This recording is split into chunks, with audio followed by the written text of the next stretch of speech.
भगवान आप शुभ निशुभ के पास दूत बनकर जाइए और उन अत्यंत गलीबे के दामन शुभ और निशुभ के दोनों से कहिए, साथ ही उनके अतिशक्ति भी जो दानव युद्ध के लिए वहाँ उपस्थित हो उनको भी यहाँ संदेश दीजिए। दैत्यों, यदि तुम जीवित रहना चाहते हो तो ताल को लौट जाओ, इंद्र को त्रिलोकी राज में मिल जाए और देवता यम यज्ञ भाग का उपभोग करे। यदि बल में घमंड में आकर तुम युद्ध भी अभिलाषा रखते हो तो जाओ, मेरी सिवाय तुम्हारी कच्चे मांस से तृप्त हो चुकी उस देवी का भगवान शिव को दूत से कार्य नियुक्त किया है, इसलिए वह शिवदूती के नाम से संसार में विख्यात है। वे महादेव भी भयानक शिव के मुंह में देवी के कवच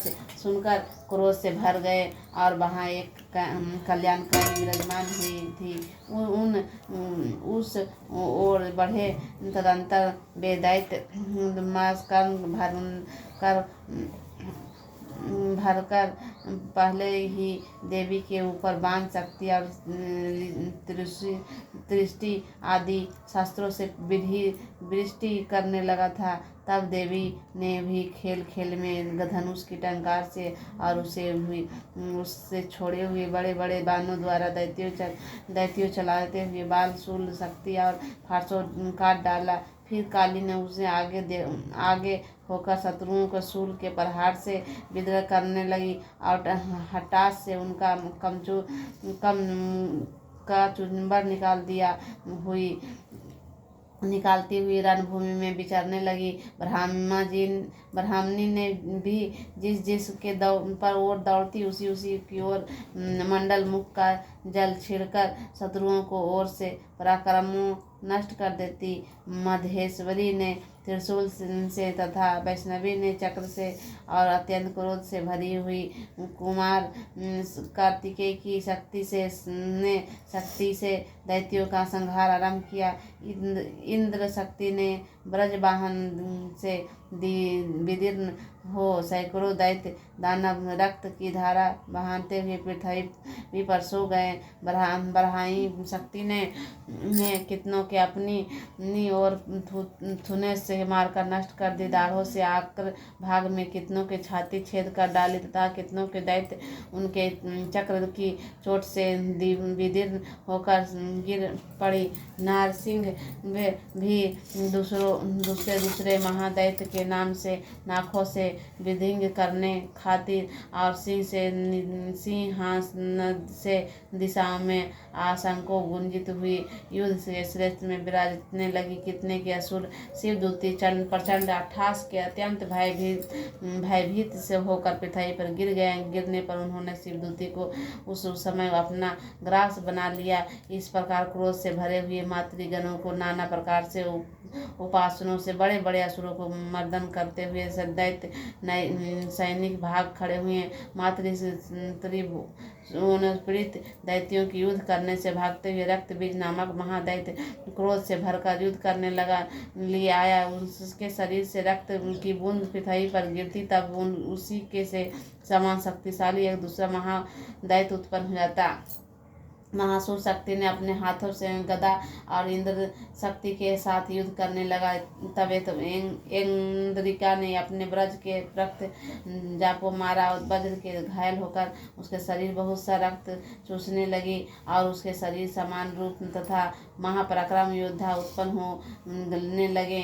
उसके शरीर के रक्त की जितनी भी बूंदें गिरी उतने भी पुरुष उत्पन्न हो गए। वे सब रक्त बीज के समान बलवान और पराक्रमी थे। वे रक्त के उत्पन्न होने वाली पुरुष के अत्यंत भयंकर और शास्त्रों का प्रहार करने के लिए वहाँ मातृगणों को साथ घोर युद्ध करने पड़ा। पुनः वज्र के प्रहार से जब वह मस्तक घायल हुआ तब रक्त बहन लगा और उनके हजारों पुरुष उत्तम हो गए।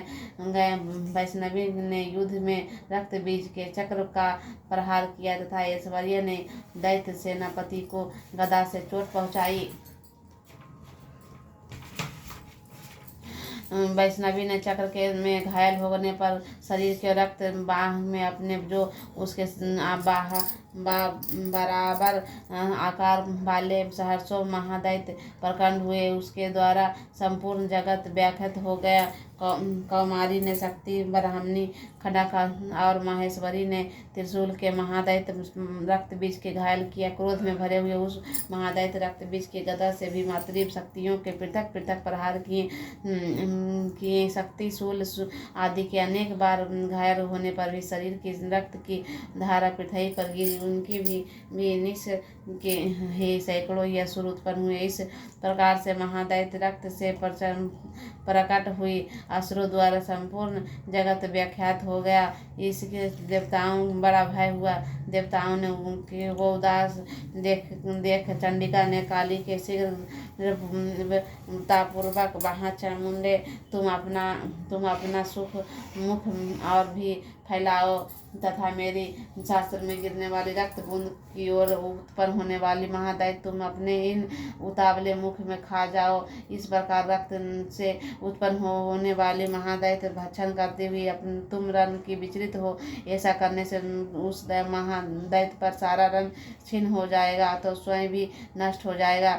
उस भयंकर दैत्य को जब मुख में जाएगी तब दूसरे नए दैत्य उत्पन्न नहीं हो सकते हैं। काली ने यूं कहकर चंडिका देवी के शूल के रक्त बीज से मारा और उसी कालिका ने उसके मुख उसका रक्त के लिया उसे तब उसने वहाँ चंडिका गदा से प्रहार किया, किंतु उस गदा पातने देवी के तनिक भी बेहद नहीं पहुँचाई। रक्त बीज ने घायल शरीर से बहुत सा रक्त गिरा, किंतु ज्यों ही वह गिरा त्यों ही चामुंडा ने उन्हें अपने मुख में ले लिया। रक्त गिरने वाली काली ने मुख में जो महादैत्य उत्पन्न हुए थे उन्हें भी चट कर गई और उनके रक्त भी पी ली। तदंतर देवी ने रक्त बीज को जितना रक्त चामुंडा के पी था वज्रवाहन खंडक तथा ऋषि आदि से भर डाला। राजन, इस प्रकार शास्त्रों के समुदाय से आहत एवं रक्तहीन हुआ महादैत्य रक्त बीज पृथ्वी पर गिरा। इससे देवताओं भी अनुपम हर्ष की प्राप्ति हुई और मातृगण उन असुरों को रक्त पाने के लिए मध्य से उधर था होकर नृत्य करने लगा। जय माँ चामुंडा जय।